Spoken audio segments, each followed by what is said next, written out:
Bonsoir à ceux qui sont là. Si vous pouvez écrire un petit mot dans le chat pour me dire si vous m'entendez. Alors ce soir, on va se parler de colère. Euh, je voudrais commencer en fait ce webinaire par une petite question. Contre quoi vous vous mettez en colère? Alors ceux qui sont là, vous pouvez répondre dans le chat. Et ceux qui ne sont pas là, vous pouvez répondre pour vous. Je vais vous demander qu'est-ce qui vous met en colère en général dans la vie, de façon un peu récurrente. Qu'est-ce qui vous freine dans vos envies? Qu'est-ce qui vous fait partir au quart de tour? Ou bien, qu'est-ce qui fait que vous rongez votre frein? Vous n'êtes pas particulièrement... voilà, vous explosez pas, mais voilà, vous êtes pas content. Ça peut être des choses simplement qui vous plaisent pas aussi, qui vous dérangent. Des choses qui vous stoppent dans votre enthousiasme à vivre la situation, qui vous arrêtent. Et vous vous dites, c'est pas normal, ça devrait pas arriver, ça, je suis pas d'accord avec ça. Vous pouvez, si vous voulez, répondre dans le chat. Et puis, la deuxième question, en fait, qui vient avec celle-là, c'est qu'est-ce qui se cache derrière cette colère? Alors, par exemple, ça va donner des phrases comme je m'énerve quand les gens ne respectent pas autrui. Ou bien, je m'énerve quand je sais pas, les gens lambinent, ils traînent, ils avancent pas. Au contraire, ils vont trop vite, ils ne font pas attention aux autres. Je m'énerve quand les gens font les choses à ma place, par exemple. Donc tout ça, c'est un peu des généralisations de la chose qui vous énerve. Si à la première question, par exemple, vous avez pensé à qu'est-ce qui vous énerve, moi, ce qui m'énerve, c'est, je sais pas, quand on part en vacances et puis on a dit qu'on partait à 8h et puis à 8h30, ma femme est encore en train de faire sa valise ou bien mon mari est en train de passer un coup de fil pour le boulot. C'est très caricatural, hein, je vous l'accorde. Ou bien mes enfants sont encore en train de jouer avec leurs jouets, etc. Ça, ce sont des situations de la vie quotidienne. Et qu'est-ce qui se cache derrière? Et par exemple, ça, ce type de situation, ce qui se cache derrière, c'est ça m'énerve quand les gens lambinent, quand les gens n'avancent pas. Il y a quelque chose en moi qui n'aime pas quand je suis freinée dans mon propre rythme. Et toutes ces choses-là, en fait, qui nous énervent régulièrement, de façon récurrente, c'est des choses sur lesquelles on peut vraiment travailler parce qu'elles vont nous délivrer des messages sur nous-mêmes, des messages qui vont nous parler de notre intimité. Souvent on dit ouais, la colère c'est quelque chose de destructeur, il faut gérer sa colère.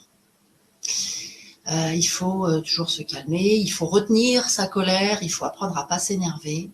Et donc on apprend des techniques de maîtrise. On va se dire, quand tu sens que tu t'énerves, respire un grand coup, pense à des choses qui te détendent, ne fais pas attention, ne prends pas les choses pour toi, etc. Alors c'est très bien, c'est des bonnes idées. Le truc, c'est qu'on constate que toujours les mêmes choses, en fait, viennent nous mettre en colère. Et c'est toujours ces mêmes choses qui viennent nous mettre en colère pour une raison précise. C'est pas pour rien, en fait. Les émotions, elles sont pas là pour rien. Elles ne viennent pas juste nous pourrir la vie. Et Dieu sait que la colère peut pourrir la vie, elle peut être complètement destructrice. Et il y a des gens pour qui c'est un vrai drame, en fait, de se mettre en colère, parce qu'ils partent dans des colères tellement fortes que ça brise des liens, ça les empêche peut-être d'avoir des promotions dans leur boulot, enfin en tout cas d'obtenir des choses qu'ils voudraient obtenir de façon professionnelle, dans leurs relations humaines, amicales, familiales, etc. Donc c'est pas évident. C'est quelque chose qui nous donne l'impression qu'il faut s'en débarrasser. Et moi je vous dis non, il ne faut surtout pas s'en débarrasser de la colère. Il faut savoir l'écouter. Et savoir l'écouter, c'est pas du tout évident. On apprend beaucoup aujourd'hui à écouter nos émotions. Ok, super, écoutons nos émotions. Alors, je sens une colère qui monte à l'intérieur de moi et je me dis, je sens la colère qui monte à l'intérieur de moi. Ça me parle de quoi? Donc, je pose les questions un peu comme je viens de faire. Ça parle de quoi? Ok, oui, j'aime pas quand on lambine. Ah, très bien. pas quand on lambine, donc qu'est-ce que je peux faire? Marie nous dit, j'aime pas, ça m'énerve quand on ne va pas dans mon sens. Voilà, par exemple, très bien, très bon exemple. Ça m'énerve quand on ne va pas dans mon sens, bah forcément ça me freine. Hein. J'ai envie d'aller quelque part, quelqu'un va dans le sens contraire, c'est normal. Et ça c'est quelque chose aussi d'ailleurs qui va beaucoup intervenir, c'est normal d'être en colère. Il y a des gens qui disent, mais je veux rester en colère, je n'accepte pas ce comportement, ce n'est pas normal, ce n'est pas acceptable. Par exemple, souvent quand ça touche des sujets sur la liberté d'autrui, sur le respect d'autrui, sur des choses comme ça, on dit, bah, excuse-moi, mais moi je veux rester en colère, ça ne m'intéresse pas de plus être en colère. Et encore une fois, alors pas encore une fois, pardon, je ne l'ai pas encore dit, bien sûr, s'il y a des comportements qui sont inacceptables, c'est, entre guillemets, bien de se mettre en colère. Ce qui n'est pas bien, c'est de rester en colère et que cette colère, elle vous pourrisse la vie. Parce que la personne contre qui vous énervez, imaginons, vous êtes dans la rue et quelqu'un vous êtes sur le passage piéton et une voiture fait pas attention à vous.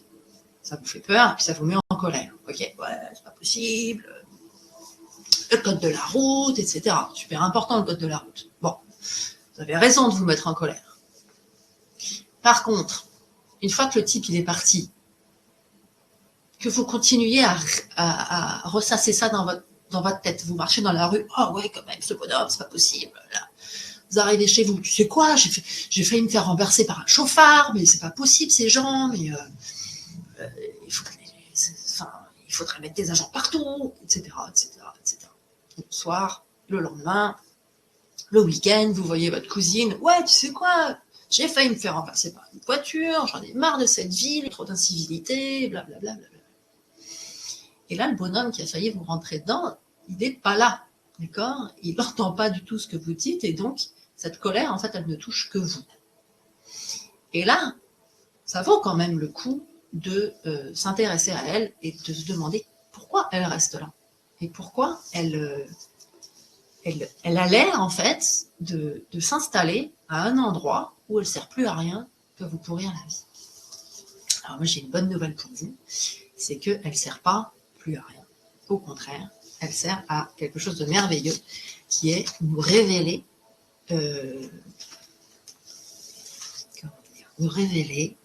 une partie de nous dont nous devons prendre soin. Et à partir du moment où on va comprendre ça, en fait, on va être pris d'un immense amour pour nous-mêmes. L'autre, en fait, ne va plus avoir la présence de l'autre qui nous agaçait tellement, va plus avoir de place dans tout ça. Il va plus nous énerver. Et en fait, on va avancer comme ça. Nous, on va se révéler à nous-mêmes et on va complètement lâcher la colère qu'on a dans l'autre. Et du coup, on va pouvoir passer à l'action de façon efficace. Parce que les émotions, on va voir ça dans un instant, les émotions, elles ont un rôle, et en particulier de nous informer de ce qui se trouve sur notre chemin de vie et qu'est-ce qu'on peut en faire. Alors, pour vous parler de tout ça, on va prendre un premier élément. Comment je fais pour... Comme ça, hop. Comment ça marche tout ça? Donnée numéro 1, la relation est un échange d'énergie. Quand je suis face à ce chauffard, ou quand je suis face à quelqu'un qui ne va pas dans mon sens, pour reprendre l'exemple de Marie, si jamais tu as envie de nous écrire un peu une situation que tu as vécue dernièrement, dans ce sens-là, comme ça on pourra l'utiliser comme exemple. Donc voilà, il y a moi, et puis il y a cette personne qui ne va pas dans mon sens. Et puis il y a, enfin, de toute façon, là, excusez-moi, là, on va traiter de la relation en général.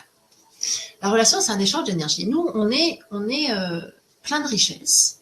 Et puis, on a aussi un peu des besoins. Je ne sais pas si vous arrivez à lire les parties blanches sur le dessin, là, les coupes blanches. À l'intérieur, c'est marqué besoin. Et là où c'est rayé, c'est marqué richesse.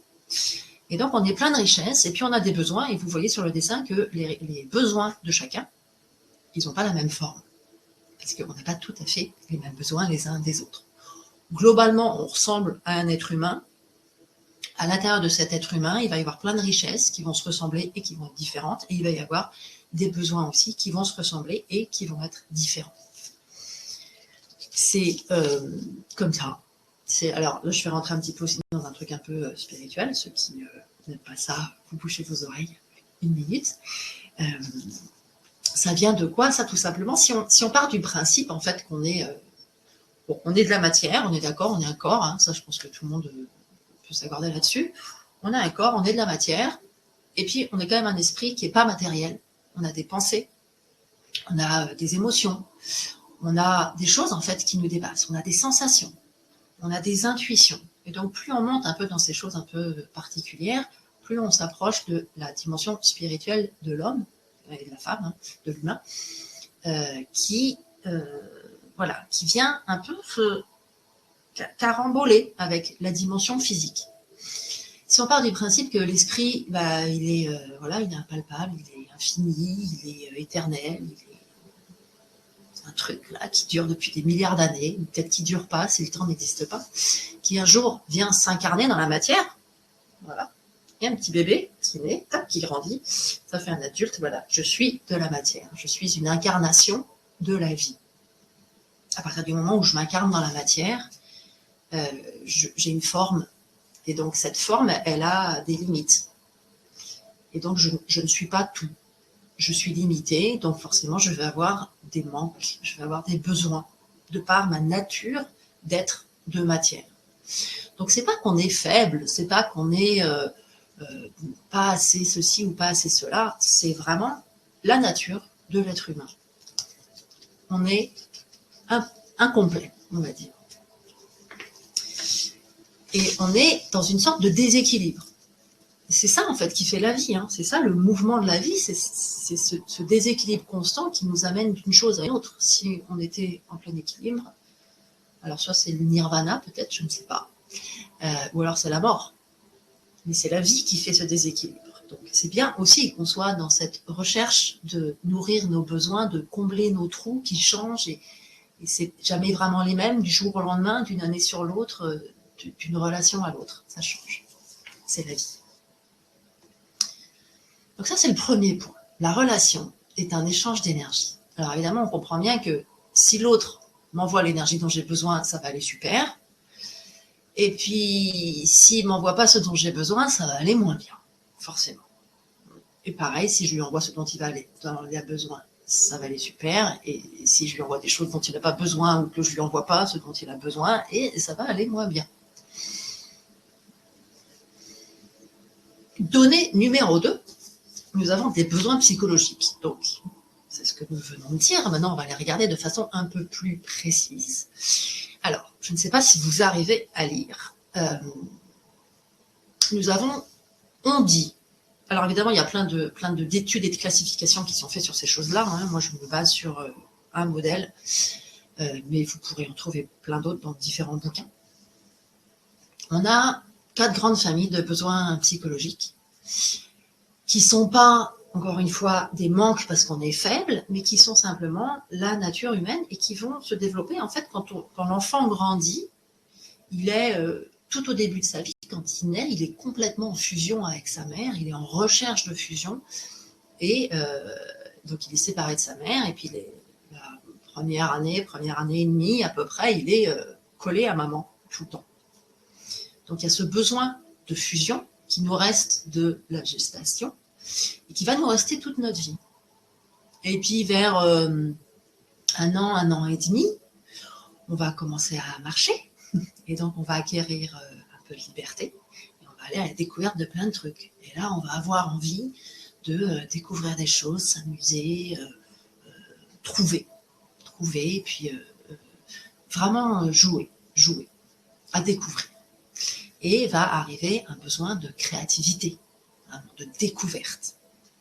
Et puis encore un peu après, on rentre à l'école, et là, on va se retrouver dans un endroit qui est complètement structurant et qui répond à ce besoin en fait de structure. On a été tout fou pendant quelques années, et puis arrive un moment où on a besoin d'être structuré, et c'est à ce moment-là qu'on commence l'école et qu'on va apprendre les règles.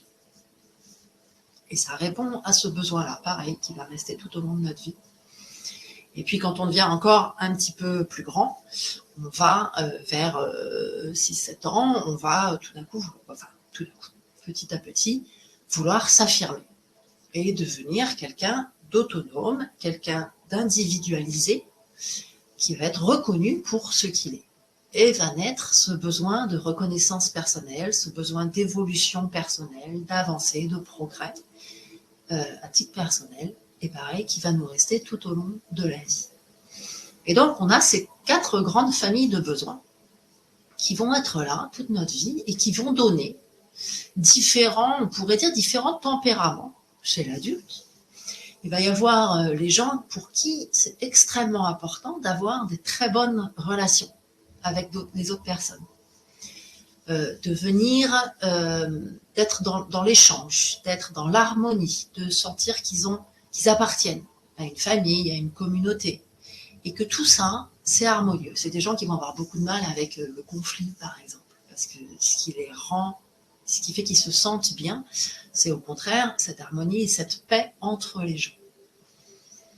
Il y a des personnes, donc ça c'était première famille de besoins.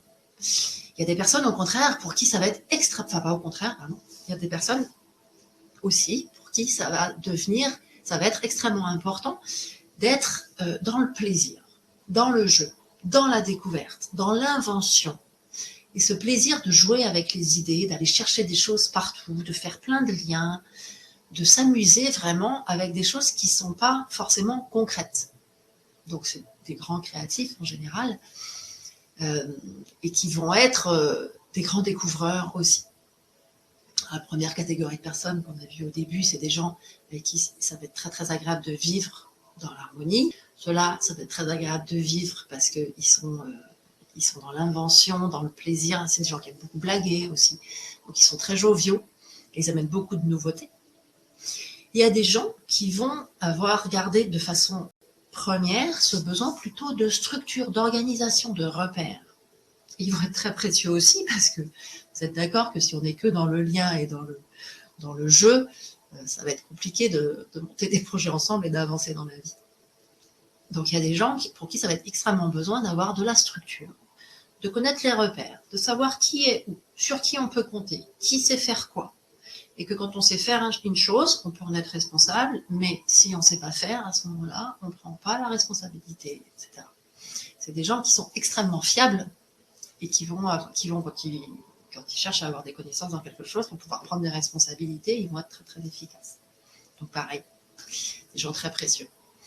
Et puis il y a cette 4e catégorie de personnes qui va avoir gardé comme premier besoin le besoin d'évolution, le besoin d'avancer, le besoin d'être reconnu pour ce qu'on est et d'être moteur de quelque chose aussi. C'est des gens qui sont des grands chefs d'équipe qui emmènent les gens derrière eux et qui ont des visions d'avenir, beaucoup, qui sont dans la croissance, dans le projet, dans la réussite, dans l'innovation, vraiment dans le faire. Eux, ils sont vraiment dans la matière, pour le coup. Donc on a les gens qui sont dans la relation, qui sont vraiment dans le présent. Des gens qui sont dans le rêve, dans la créativité, qui vont être un peu en dehors du temps. Des gens qui sont dans la structure, qui vont organiser le temps. Et puis les gens qui sont dans l'évolution, qui vont être dans l'avenir. Donc vous voyez, tout ça, ça fait un panel de personnalités qui est très riche, qui est très intéressant. Et que, en fait, on a tous à l'intérieur de nous. Voilà, Sophie, tu réponds aux 4 besoins, ben c'est normal. On a tous, en fait, ces 4 besoins à l'intérieur de nous. Alors, Michel, je ne sais pas si c'était toi, parce que je ne sais pas quand tu as écrit cette phrase. On va dire oui. Ouais, on répond aux 4 besoins. En fait, on a tous vécu ces 4 périodes de l'enfance. Donc, on a tous ces 4 besoins à l'intérieur de nous. Et ils vont s'exprimer à différents moments. Selon les situations, alors on a des besoins qui sont premiers. Hein. Par exemple, j'ai énormément besoin de relations humaines, d'harmonie dans mes relations. Okay, ça, c'est le truc qui est le plus important pour moi. Mais je peux avoir aussi beaucoup de besoins de créativité, par exemple.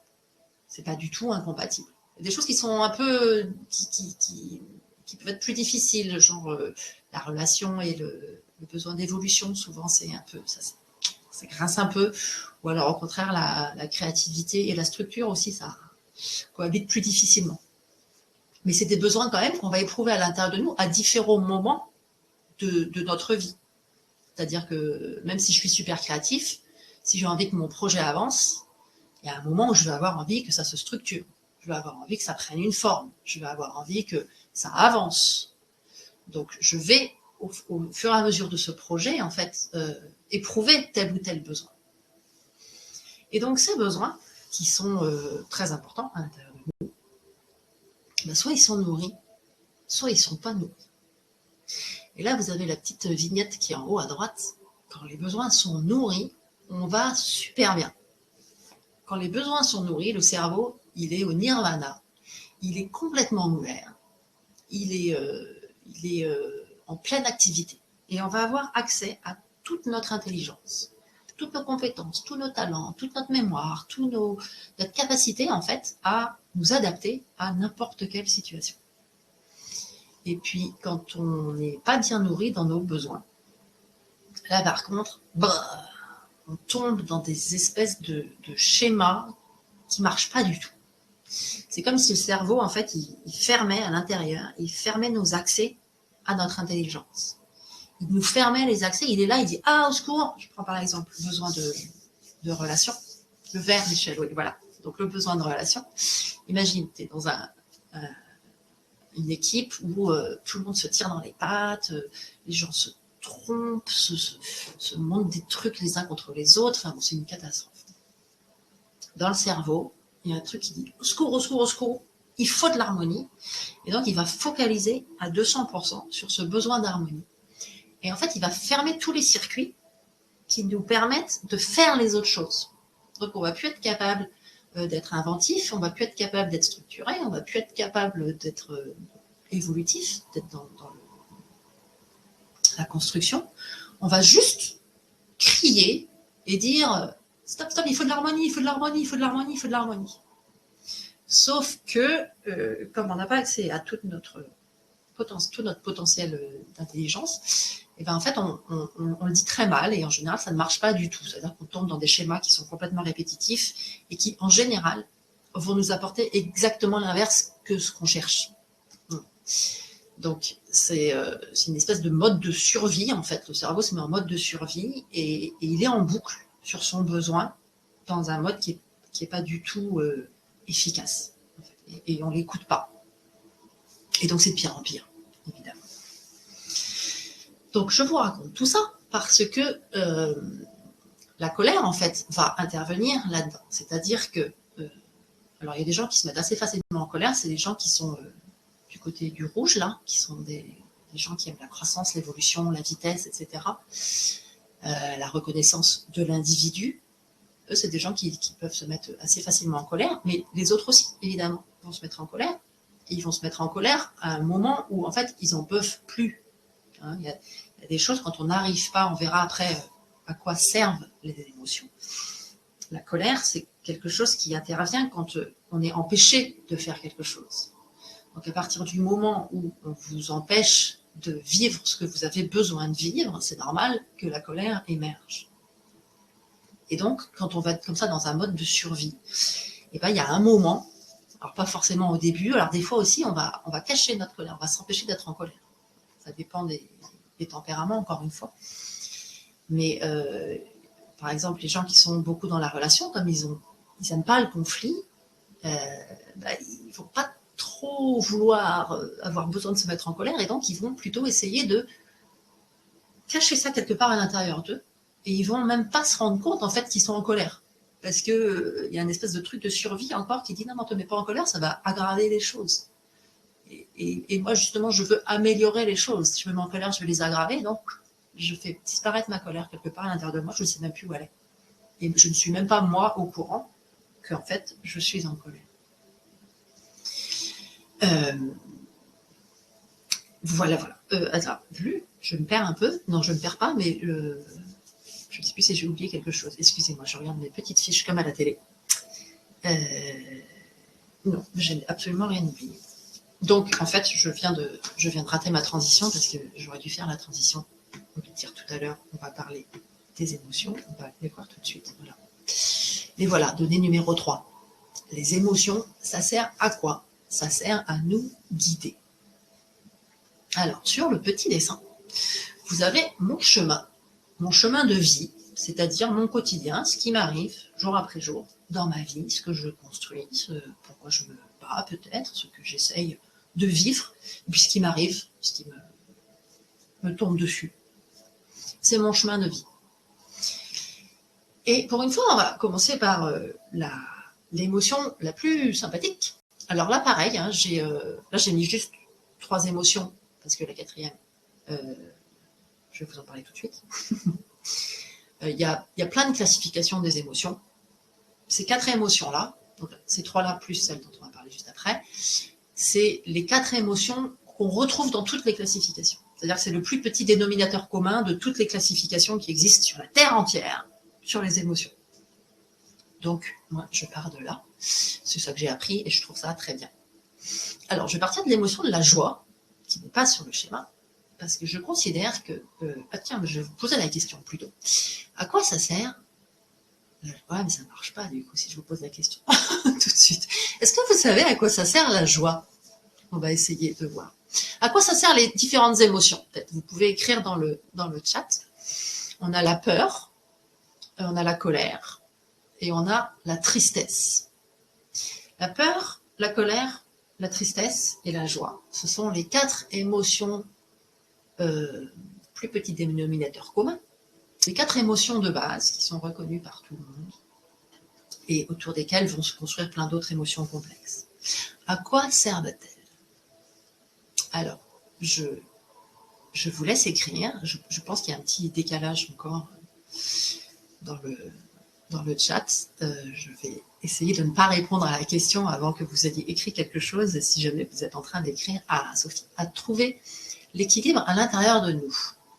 Ouais, c'est pas mal du tout ça. La peur est un agent de sécurité. Ouais, tout à fait. La peur, elle va effectivement servir à nous éviter les dangers. Quand on est devant un ours, on a peur parce que l'ours, il est dangereux. Le truc, c'est que après, quand on prend de l'âge, et ben, des fois, le cerveau reconnaît des choses comme étant dangereuses alors qu'elles ne le sont pas ou qu'elles ne le sont plus. Simplement, elles ressemblent à des choses qu'on a vécues quand on était petit. Donc, on peut avoir ces peurs, en fait, qui sont paralysantes pour rien, sur lequel le prochain thème, ce sera la peur, mais ce n'est pas pour tout de suite. Donc la peur, elle sert à nous éviter de sortir de notre chemin, de tomber dans le gouffre à côté de notre chemin. Elle nous évite les dangers. C'est ce que j'ai dessiné en violet. C'est des garde-fous, en fait. C'est ça le dessin. La peur, c'est un garde-fou. Peur pour le corps, joie pour le cœur. Ah, c'est bon ça. C'est très joli. C'est très joli, c'est autre chose que ce que je vous ai préparé. Du coup, je ne vais pas pouvoir l'utiliser, c'est dommage parce que c'est très joli. J'y réfléchirai, je garderai ça avec moi pour y réfléchir. Alors, la joie, ouais, là, la tristesse pour l'absence. Ouais, absolument. La tristesse, en fait, elle sert à faire le deuil. Elle sert à se séparer de ce qu'on n'a plus, ou de qui on n'a plus, ou de ceux que l'on n'a plus. Et alors, il y a des toutes micro-tristesses. Hein. Si je perds mon stylo préféré, je suis un tout petit peu triste. Et puis, l'après-midi même, je vais me racheter un stylo, c'est pas grave. J'ai fait le deuil de mon stylo. Je repars pour une nouvelle vie avec un nouveau stylo. Quand je perds un être cher, évidemment, c'est beaucoup, beaucoup plus fort. Et ça demande un processus beaucoup plus long. Mais c'est la même idée, en fait. C'est de se dire, OK, de remercier, de pouvoir, en fait, garder avec soi tout ce qu'on a vécu avec la personne, de l'intégrer vraiment avec soi, de remercier, plein d'étapes dans le processus de deuil, de façon à pouvoir repartir, lâcher ce qui n'existe plus et repartir vers l'avenir pour une nouvelle vie sans cette personne, sans cette situation, sans cette chose importante qu'on n'a plus. La colère pour l'injustice. Alors ça, l'injustice, c'est une des choses. C'est-à-dire qu'il y a des gens qui vont se mettre en colère quand c'est injuste. Et il y a des gens qui trouvent ça naturel, l'injustice. On dit, bah ouais, la vie c'est injuste. Bah ouais, c'est comme ça. Il y a des gens qui naissent faibles et puis il y a des gens qui naissent forts. Il y a des gens qui naissent riches, puis il y a des gens qui naissent pauvres. Il y a des gens qui naissent handicapés, puis il y a des gens qui naissent en pleine forme. C'est injuste. Ça fait partie de la vie. Ça ne met pas du tout en colère.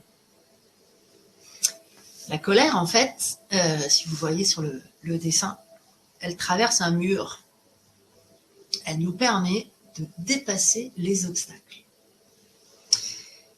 Ça, par contre, c'est général. C'est-à-dire que tu vas peut-être te mettre en colère parce que tu vois de l'injustice. Et ce qui te met en colère, en fait, c'est le fait que cette injustice empêche ce monde d'harmonie que tu souhaites. Alors, tu veux bâtir un monde harmonieux, et il y a des injustices, c'est pas du tout harmonieux, la justice. Donc ça va contre ton objectif. C'est ça qui crée la colère, en fait. Celui qui n'a pas envie de construire un monde harmonieux, il s'en fiche qu'il y ait de l'injustice. Ça ne gêne pas, il se débrouille pour être dans le paquet qui s'en tire bien. Et puis ça ne le dérange pas. Et puis s'il s'en tire mal, il se dit, bah c'est le jeu. Ah voilà, j'ai tapis, hein. Ah bah j'ai essayé, j'ai perdu. Je suis en prison. Bah voilà, c'est le jeu. J'ai perdu. C'est pas grave. Prochain coup, je rejoue. Puis je gagnerai peut-être. Je vois ton oui. Donc voilà, donc on a ces trois émotions. La colère qui sert à dépasser les obstacles, la peur qui sert à éviter les dangers, la tristesse qui sert à quitter le passé perdu pour aller vers l'avenir, et la joie, caramba, à quoi sert-elle? Alors pendant que vous cherchez, je vais lire la question de Cécile, pourquoi on peut être en colère contre soi-même? Ah oui, alors si tu peux garder ta question pour la fin du webinaire, parce que sinon on va partir dans autre chose et ça va être compliqué de recoller. Donc note-la toi sur un papier pour la reposer à la fin, si tu veux bien. J'ai 36 ans, j'ai découvert la colère l'été dernier. Waouh, je ne m'étais jamais mise en colère avant. Je trouve salvatrice la colère après l'avoir vécue. Oui, mais ouais, si tu l'avais jamais vécu avant, effectivement, c'est très salvateur. Et tu vas voir que ça va être encore plus salvateur que, que prévu, que anticipé. Sophie. Alors, à quoi sert la joie? Quelqu'un sait à quoi sert la joie? À quoi ça sert? 1, 2, 3, 1, 2, 3. Personne n'a d'idée. À quoi peut bien servir la joie? À part être heureux. Alors moi, ma petite théorie personnelle, c'est pas un truc que j'ai lu dans un bouquin, c'est un détournement de ce qu'on m'a appris dans ma formation de coaching. Pour moi, la joie, elle sert à nous dire, t'es au bon endroit, t'es pile poil sur ton chemin, développe ce que tu es en train de faire, sois là, vas-y, investis là-dedans, et tu vas agrandir, tu vas te développer, c'est le bon endroit pour toi. À profiter. Oui, c'est un peu ça, ouais. C'est un peu ça. Ça sert à profiter, à développer, à investir, en fait, l'endroit où on se sent, l'endroit où on est, pardon, parce que c'est le bon endroit. C'est l'endroit où on doit être. C'est comme une idée, en fait, que on disait tout à l'heure, hein, on a une forme physique et puis c'est notre forme avec nos richesses, avec nos manques, et donc on est dans cette espèce de déséquilibre, hein, qui est la vie, et à un moment, clac, on touche à un endroit où on va vers l'équilibre. Et ça, c'est la joie. Et si on arrive à rester sur le fil de la joie, et ben, on se dirige de plus en plus vers la réalisation de soi. Donc la joie, c'est vraiment pas un truc à prendre à la légère, c'est un truc à noter quand vous vous sentez joyeux. C'est vraiment de noter où est-ce que je suis là, qu'est-ce que je fais, avec qui je suis, c'est quoi les choses, la situation dans laquelle je suis là, comment je suis arrivée là, c'est mon chemin, c'est le bon chemin, il faut que je développe ça. Ma plus grande joie est quand je monte à cheval. Alors tu peux te poser la question, Cécile, qu'est-ce que c'est pour toi monter à cheval?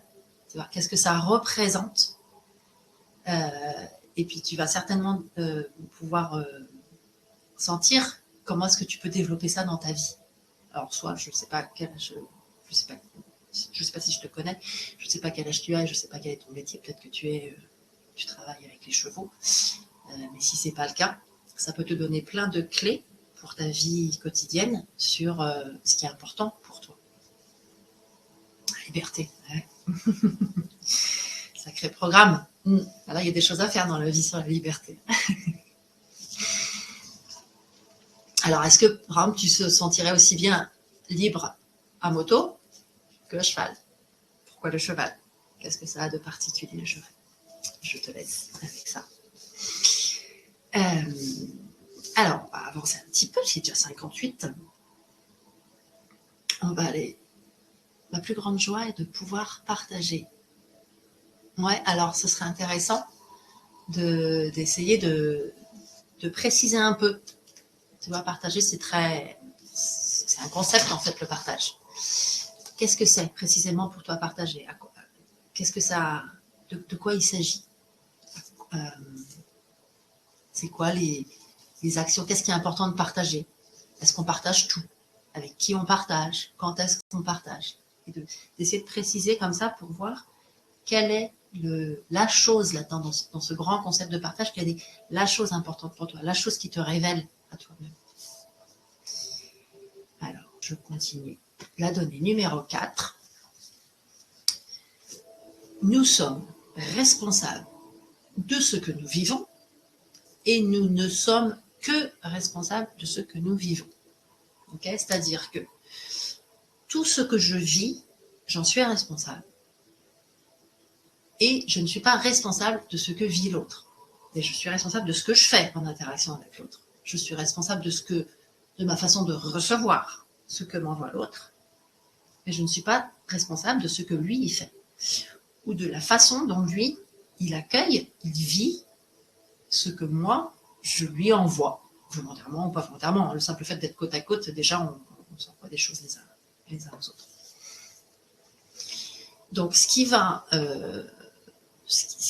être important dans notre travail, c'est vraiment c'est presque pas s'enfermer, c'est vraiment rentrer à l'intérieur de soi.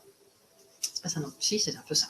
C'est ne s'occuper que de soi, en fait. Et chercher l'équilibre entre ce qui sort de moi, ce qui rentre.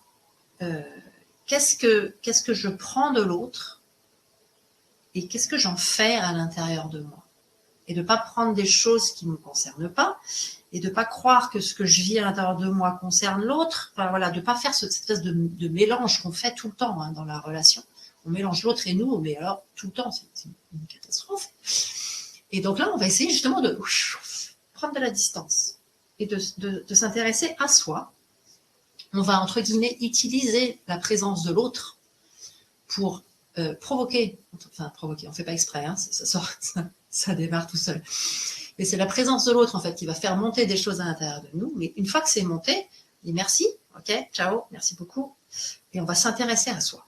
Et on ne va plus s'intéresser que à soi. Et ça, c'est vraiment c'est super important dans le coaching du miroir. Alors, on va y aller. Je regarde s'il y a des petits mots. Partager mon temps, aider, être là pour les autres. Ouais. Essaye de préciser encore, Sophie. Alors, on continue. Qu'est-ce que c'est le coaching du miroir? Alors, le coaching du miroir, pour la petite histoire, c'est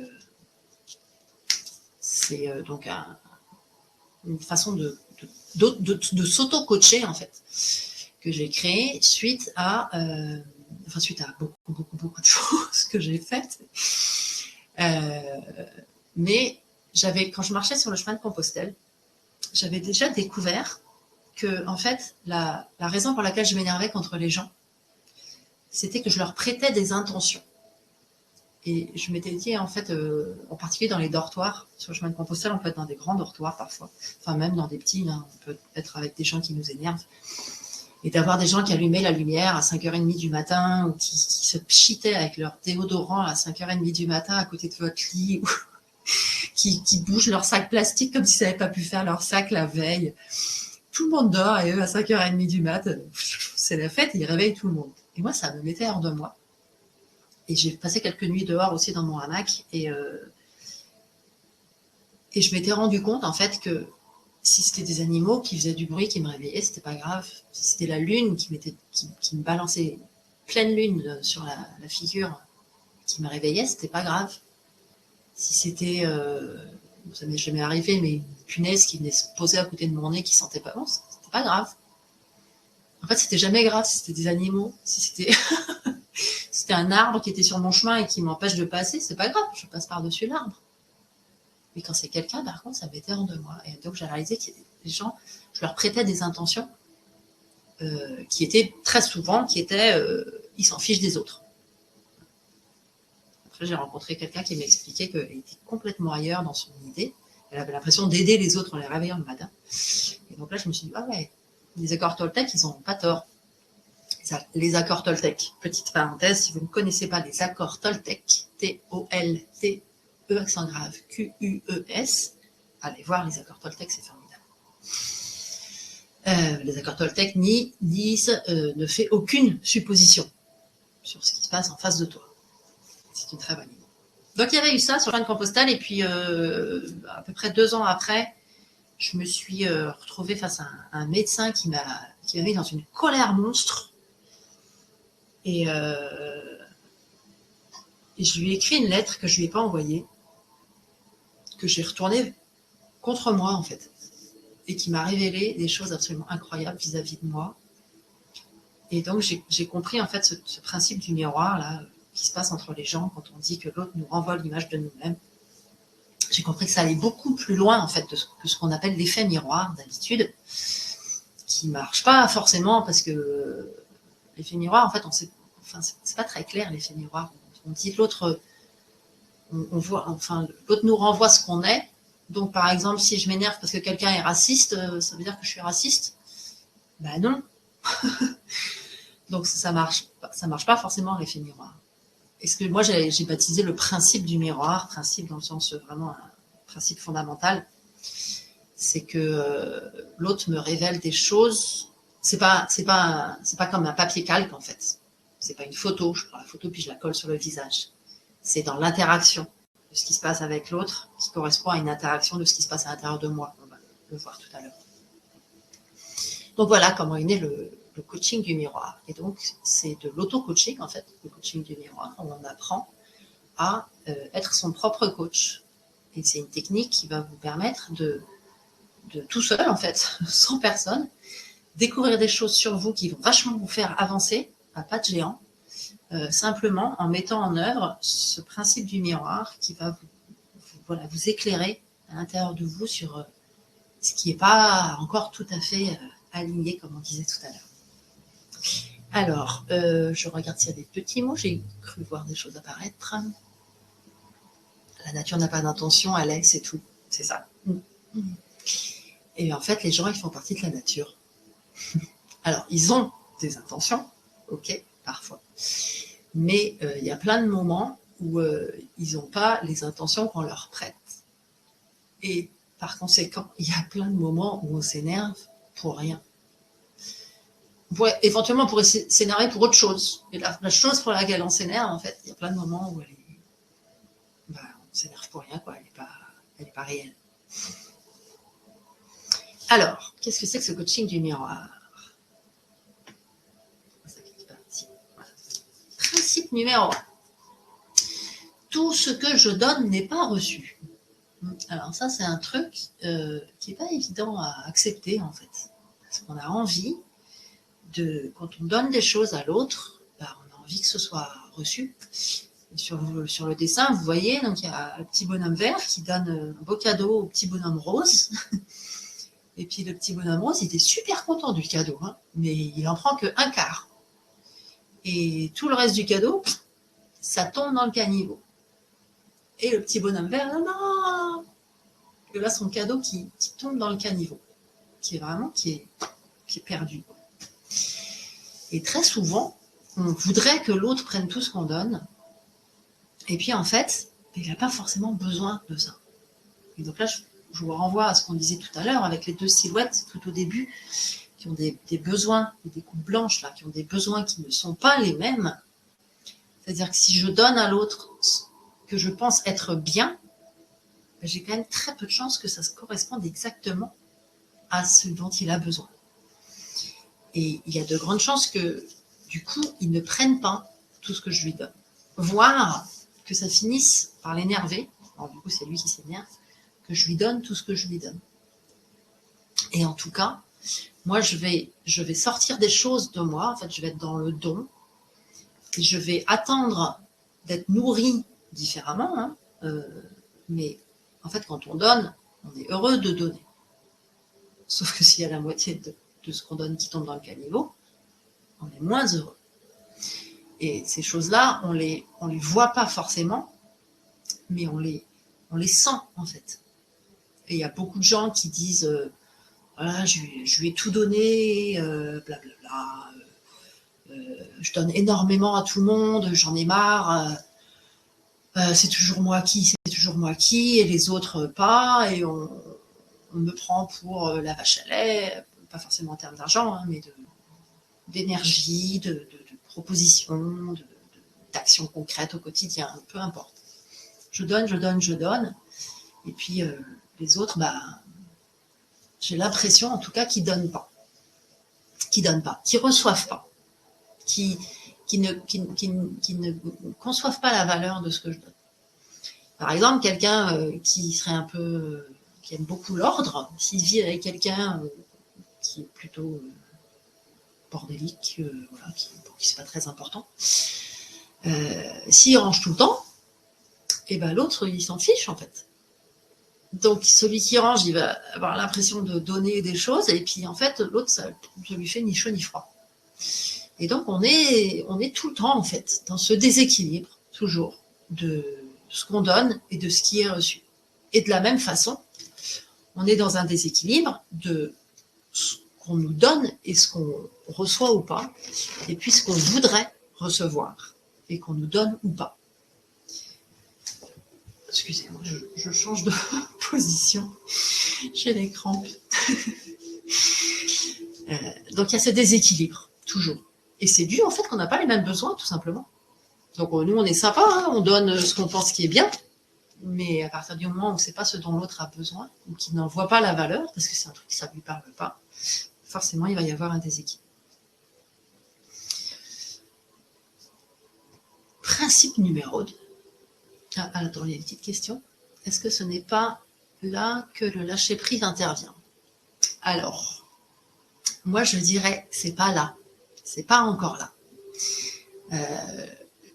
Quand je parlais tout à l'heure du fait qu'on essaie de gérer nos émotions, je parlais un peu de ça.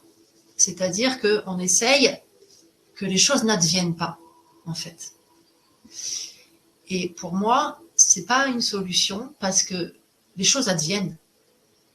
Donc, si on fait comme si elles n'étaient pas là, ok, je lâche prise, ok, tant pis. Il s'en fiche que ce soit propre, et ben, il s'en fiche que ce soit propre. Ou elle s'en fiche, hein. Il n'empêche qu'à l'intérieur de moi, j'ai toujours ce truc de c'est toujours moi qui range. Et en plus, ça lui fait même pas plaisir que je range, donc voilà, il me dit pas merci. Il y a quand même ce truc en fait. Et j'ai beau lâcher prise, il y a quelque chose qui va quand même ne pas être résolu. Alors que je crois que si on va dedans, en fait, si on va chercher à l'intérieur de ça, on va atteindre en nous un endroit, cet endroit en fait qui est souffrant, hein, qui est pas, dont on n'a pas su prendre le soin nécessaire et qui est resté un peu en carafe dans notre vie. On va contacter cet endroit-là et on va pouvoir en prendre soin. Et à ce moment-là, on va ouvrir. Et à ce moment-là, pour de vrai, ça nous fera absolument, mais aucun pincement au cœur. Il n'y aura plus du tout oh, de, ouais, mais quand même, bon, allez, c'est pas grave. Dès lors que vous dites, bon, allez, c'est pas grave, ça veut dire que si, c'est grave.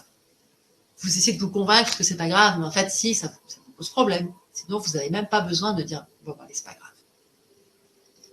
Ça vous viendrait même pas l'idée, en fait, de le dire, si c'était pas grave. Si c'était rien, on va dire. Donc, pour moi, je ne dirais pas que le lâcher-prise arrive à ce moment-là. Il arrivera plus tard. Faut faire les choses pour soi au final et accepter que les autres n'aiment pas exactement les mêmes choses. Ouais.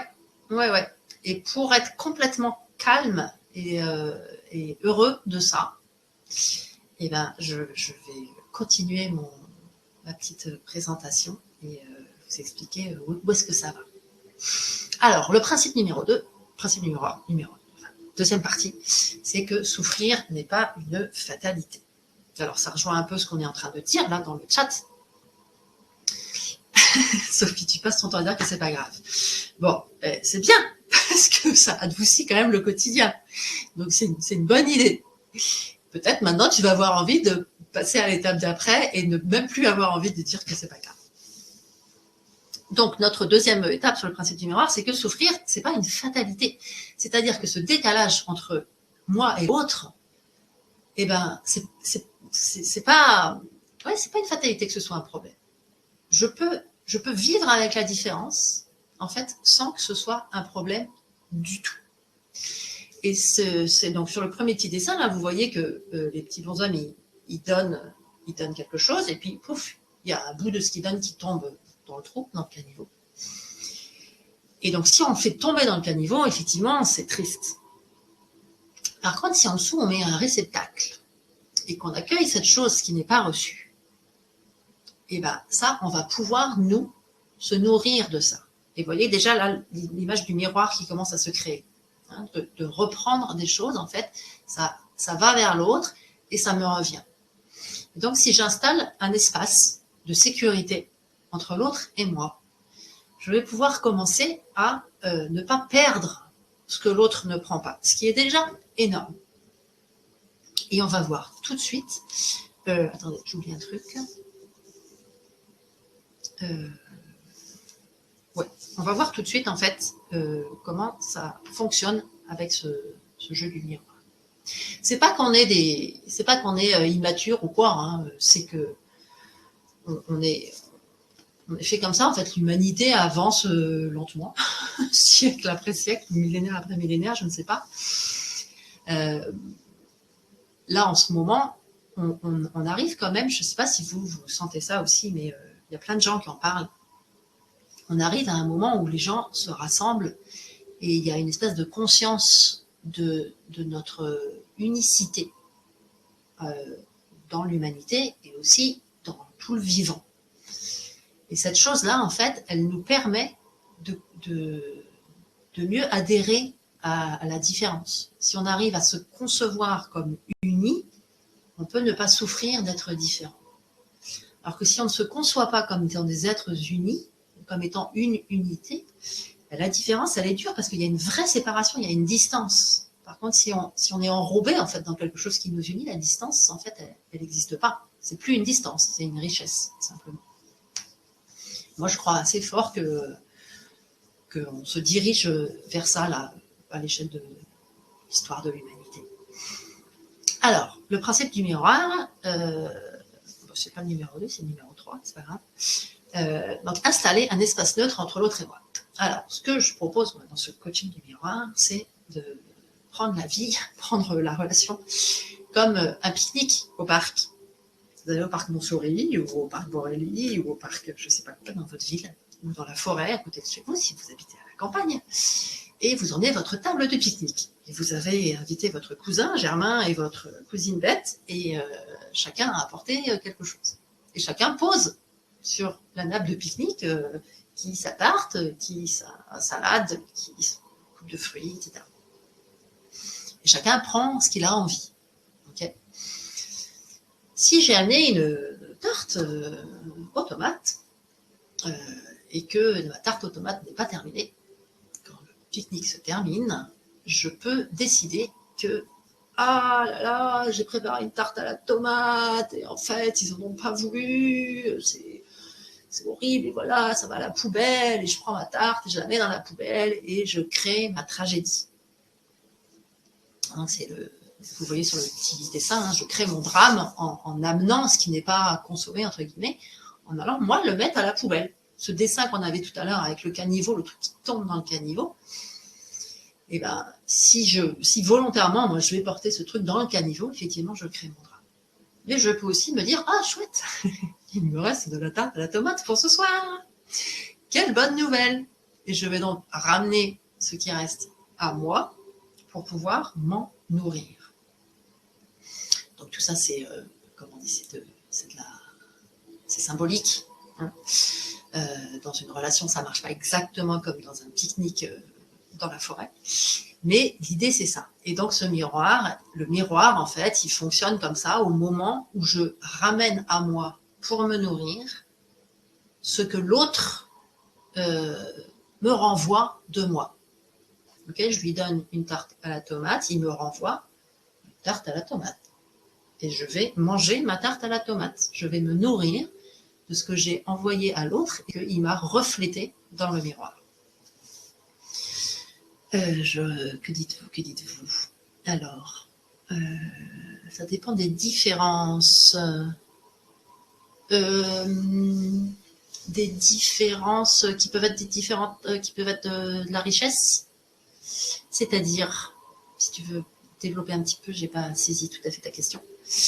Et Sophie, sinon on a des poules et on le donne aux poules. Oui, et puis après tu manges les œufs de tes poules et du coup tu en profites aussi. Donc ça c'est l'idée, vraiment c'est l'idée structurelle en fait de ce coaching du miroir où on va prendre beaucoup de soin à installer cet endroit neutre en fait entre l'autre et moi et qui va nous permettre de lire pour nous les messages qu'on va lire chez l'autre. Alors, en termes de messages, cette fois-ci, je n'ai pas raté ma transition. En termes de messages, qu'est-ce que je vais entendre comme message dans ma colère? Ouais, ça. Parce que tout à l'heure, quelqu'un disait ce qui provoque la colère, c'est l'injustice. Ça peut être effectivement le message de ma colère, mais ça peut être aussi tout à fait autre chose. Alors, le cœur du coaching du miroir, c'est cette image-là. Et c'est l'idée, donc, que le message de cette colère que j'éprouve, moi, devant le comportement de l'autre, c'est... donc, le miroir, pardon, ça fonctionne comme ça. Tout ce qui m'énerve chez l'autre est la copie conforme de ce que je m'inflige à moi-même. C'est-à-dire que je suis en colère contre l'autre parce que je trouve qu'il m'inflige quelque chose. Il ne me laisse pas faire quelque chose, ou bien il me méprise, il me ralentit, je ne sais pas quoi, il m'empêche de quelque chose. Et en fait, cet empêchement-là, donc c'est de lui sur moi, c'est comme ça que je le lis, d'accord? Je lis que cette personne m'empêche de faire quelque chose. Et en fait, cette relation-là de A qui empêche B, c'est la copie conforme de ce que j'ai moi à l'intérieur de moi-même, avec moi-même. Et donc on voit sur le dessin, donc vous avez des petits codes couleurs, l'autre c'est le vert, moi c'est le bleu. Et donc quand je vais voir ce schéma de l'autre vers moi, en fait, je vais le reprojeter à l'intérieur de moi. C'est-à-dire que j'oublie complètement l'autre. Je fais une projection de ce film-là à l'intérieur de mon monde intérieur. Et je vais voir qui de moi-même inflige cette même chose à quelle autre partie de moi-même. Et je vais être stupéfaite parce que je ne m'y attendais pas du tout, je vous préviens. Ok ? C'est waouh! Ah ouais, je me fais ça, moi. Et bien oui, c'est vrai, je me fais ça. À cet endroit-là de ma vie, à cet endroit-là de mon être, je me comporte aussi méchamment que ça avec moi-même. Méchamment, c'est un mot un peu... c'est pas le meilleur mot que j'aurais pu choisir. Mais en tout cas, je m'empêche. Ouais, en fait, c'est toujours le mot que je dis, c'est je m'empêche. J'essaye d'en trouver un mois après mois et je ne retrouve pas. Je m'empêche. Je m'empêche de vivre, en fait. Une partie de moi m'empêche une autre partie de moi de vivre. Je vérifie ce que vous dites. Alors, l'espace, t'aimes l'image du pique-nique, très bien, moi aussi. Il y a des différences de point de vue qui sont encore indépassables pour moi. Par exemple, Michel, tu parles de, je sais pas, de quelqu'un qui, du racisme, par exemple, ou quelque chose de cet ordre-là. Je te laisse répondre et je continue en attendant. Alors, où est-ce qu'on en est? Alors voilà, donc je vais découvrir quelle partie de moi maltraite quelle autre partie de moi. Alors on pourrait se dire, attendez, je vais passer à la suite. Ah, comment on va faire en fait pour se rendre compte de ça? On va, pour décrypter ce message de la colère, qui est cette partie de moi qui fait du mal à cette autre partie de moi? On va utiliser le langage et on va s'écrire, enfin on va pas s'écrire une lettre, on va utiliser la personne qui nous énerve pour mettre à jour la situation dont il est question, de façon à pouvoir la reprojeter à l'intérieur de nous. Donc je vais décrire ce qui se passe entre moi et l'autre, de façon à pouvoir ensuite projeter ça à l'intérieur de moi, et pouf, identifier quelles sont les parties qui sont en jeu. Donc on écrit des lettres. On écrit des lettres à l'autre, en lui disant tout ce qu'on a sur le cœur. Tu me fais ci, tu fais ça, à cause de toi ceci, et mais pour qui tu te prends, et tu te rends pas compte, et c'est lamentable, c'est scandaleux, depuis le temps que, blablabla, enfin bref. Ça peut être vraiment des pages et des pages de reproches, si on a des pages et des pages de reproches à faire. Et l'idée, c'est de ne pas du tout se censurer, parce que, en fait, ça, c'est le cœur qui parle, c'est le cœur qui crie. C'est le cœur qui dit « Arrête, arrête, tu me fais souffrir, arrête !» Et si on s'autorise, en fait, et on utilise l'autre pour ça, parce que chez l'autre, on voit très bien ce qui nous énerve chez l'autre.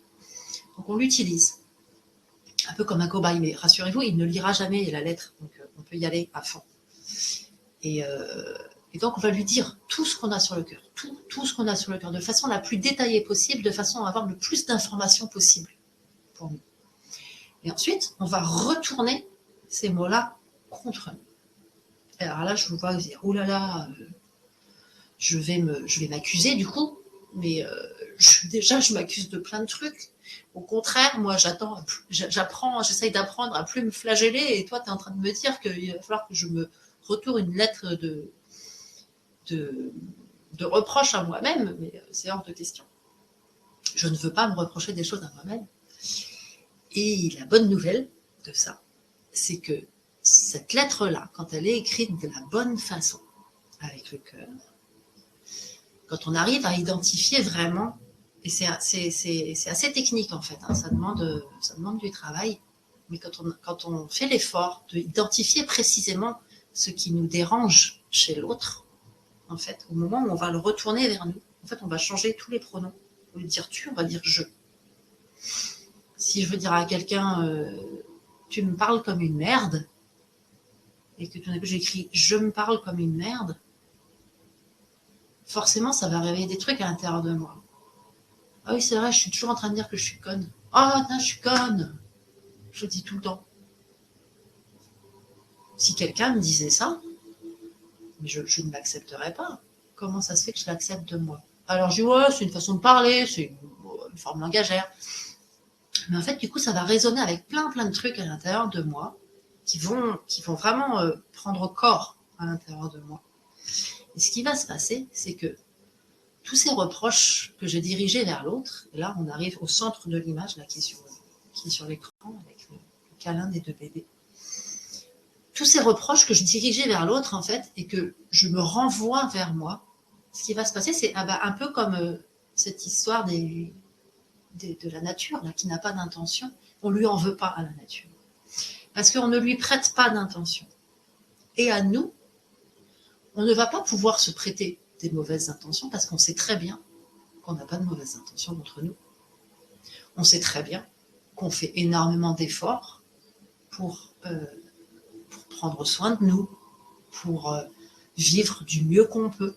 On le sait bien, on essaye. Et puis plus on prend de l'âge, en général, plus on essaye d'aller là-dedans, d'être une bonne personne.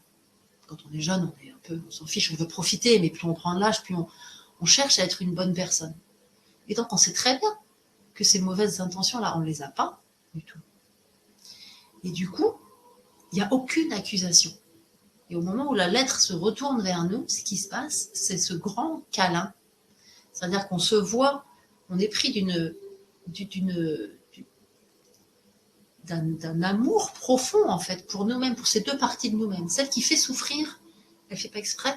Elle ne fait vraiment pas exprès. Et celle qui souffre, elle souffre. Et toutes les deux, en fait, sont des parties de moi en souffrance. Et il y a une forte bienveillance, vraiment, c'est quelque chose de très, très, très, très intense qui enveloppe et qui vient soigner cet endroit de nous, cet endroit de soi à l'intérieur de soi qui est déséquilibré. Là, pour le coup, on n'est pas là, on est plutôt là. Et donc, il n'y a aucune accusation, en fait, dans le processus. Et ça, à vivre, c'est vraiment super beau, parce qu'au moment où on s'enveloppe comme ça de toute cette douceur, tout cet amour pour nous, et bien l'autre aussi, toute la hargne qu'on avait contre l'autre, elle disparaît en fait. Elle n'est plus là. Et l'autre nous apparaît comme cette biche qui vient foncer dans mon hamac. Ça ne m'est pas arrivé, mais je ne sais pas si ça peut se produire. Ça m'étonnerait. Mais du coup, voilà, l'autre est cette personne vivante. C'est un être vivant qui vit sa vie. Et puis voilà, il est comme nous, quoi. Il vit sa vie comme il peut. Il y a des trucs qui le dérangent. Des fois, il va hausser la voix parce que ça le dérange. Il y a des trucs qui sont importants pour lui. Donc, il va poser des actes pour que ces choses puissent se passer dans sa vie. Et puis peut-être que cet acte qu'il pose, moi, ça va m'empêcher d'autres choses. Mais il est sur son chemin de vie. Et ça n'a aucun sens, en fait, de lui en vouloir. Voilà. Voilà, je vais regarder vos petits mots. Alors, c'est top cette image du pique-nique. C'est un espace temporel qu'il faut créer. C'est plus un espace psychique, en fait. C'est une conception de la relation. C'est le regard qu'on porte sur la relation et sur le lien qu'on a avec l'autre. Ça demande donc de prendre un peu de recul. Alors là, le lâcher-prise, il va commencer à intervenir. Lâcher-prise, pour moi, c'est un synonyme de aimer. Aimer, c'est laisser vivre et être heureux que l'autre vive sa vie, se développe et cherche cet équilibre sur son chemin de vie. Quoi qu'il fasse, quel que soit son chemin de vie, qui va peut-être longer le mien, mais qui va peut-être se séparer, qui fait peut-être juste que se croiser, peu importe, d'être heureux que l'autre suive son propre chemin. Ça, c'est aimer. Et le lâcher-prise, en fait, c'est ça. C'est-à-dire d'accepter que l'autre ne fait pas partie de ma vie. Il fait partie de ma vie, mais il ne fait pas partie de ma vie. C'est-à-dire que ça se passe sur deux échelles différentes, on pourrait dire, de dimensions différentes. Et si on arrive à ne pas mélanger ces deux dimensions, à ce moment-là, on peut lâcher la prise sur ce sur quoi il ne faut pas avoir de prise, justement, qui est la vie de l'autre, et de le laisser sur son chemin. Et donc, quand je lâche cette prise, en fait, là, je crée cet espace entre l'autre et moi, où je vais pouvoir accueillir ces messages de la colère, là, en l'occurrence. Je ne sais pas si c'est plus clair. La Terre est plate, par exemple. Ah, la Terre est plate, ouais. Le racisme aussi, c'est vrai. La Terre est plate, ouais. Alors, c'est très intéressant, ça. Qu'est-ce que ça peut faire que le gars, il pense que la Terre est plate? Qu'est-ce que ça peut faire? En vrai, ça n'a aucune incidence sur ma vie. Alors, si c'est ma femme ou mon mari, peut-être que ça complique un peu l'éducation des enfants, on va dire. Mais sinon, si c'est quelqu'un comme ça que je croise régulièrement, peut-être, mais avec qui je ne suis pas en train de bâtir ma vie, Bon, bah, sa terre, elle est plate. Très bien. Très bien. Ça ne nous empêche pas de partir aux Seychelles ensemble. Lui, il pense qu'il est, quand on est aux Seychelles, il pense qu'il est tout au bout, près du bord de la terre. Bon, c'est pas grave en fait. Donc ces choses-là, ça c'est un super exemple en fait de pourquoi ça t'énerve. Et en fait, alors, ce message de la colère. Alors, il y a un truc que je ne vous ai pas dit sur les émotions. Je ne sais pas pourquoi je ne l'ai pas dit. Les émotions, c'est des messagères. Si je vous l'ai dit, peut-être, je ne sais plus. Les émotions, c'est des messagères. Elles sont vraiment là pour délivrer un message. Et à partir du moment, non, ça je ne l'ai pas dit, à partir du moment où le message est entendu, le vrai message, hein, pas ce qu'on imagine qu'elle est venue nous dire, le vrai message, à partir du moment où le message est entendu, l'émotion disparaît. Alors, c'est pas tout à fait pour la tristesse.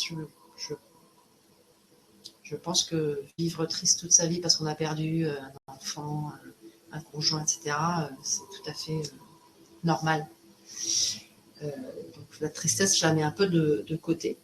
Mais en tout cas, pour la peur, c'est très évident. Ça se voit tout de suite. Hein. Dès qu'on sait que le truc n'est pas dangereux, on arrête d'avoir peur. Ou dès qu'on s'est sauvé, on arrête d'avoir peur. Dès qu'il n'y a plus de danger, en fait, on arrête d'avoir peur. Et la colère, c'est pareil. Dès que on entend en fait ce qu'elle vient de nous dire, pouf, elle disparaît. Et ce truc de la colère qui se désagrège, là, que j'ai utilisé tout à l'heure, c'est vraiment ça. À partir du moment où j'ai entendu le message il est pour moi. Le message, il me révèle à moi-même au moment où à la seconde où je prends conscience de ce message, la colère contre l'autre, elle disparaît. Elle a fait son job, elle s'en va. Et c'est vraiment super libérateur. Je suis en colère contre un homme car je trouve qu'il me manque de respect. Il dit qu'il vient me voir, ne le fait pas et ne s'en excuse pas. Ça voudrait dire quoi sur moi? Alors ça, je ne peux pas te répondre parce que ça demande quand même un gros processus de travail pour aller contacter tout ça. Et ça t'appartient complètement. Je peux t'accompagner dans la recherche de ça, mais moi, je ne peux pas répondre. C'est en ça aussi que l'effet miroir, là, on parle beaucoup, bien tous les groupes où on discute sur Facebook, il y en a plein, des groupes d'entraide. Les psychos, c'est toujours un peu c'est dangereux. Non, c'est pas dangereux, c'est pas vrai, parce qu'il y a plein de remarques qui font du bien aussi, qui sont aidantes, mais ça peut pas aller au bout de la question, ça peut pas donner les réponses, parce que les réponses, en fait, elles sont vachement profondément en nous. Et il n'y a que vous qui avez le droit d'aller là, il n'y a que vous qui pouvez, de toute façon, donc personne ne peut y aller à votre place. Enfin, peut-être les médiums, je sais pas. Ça, pas quelque chose que je maîtrise. Mais il n'y a que nous qui pouvons descendre aussi profond à l'intérieur de nous.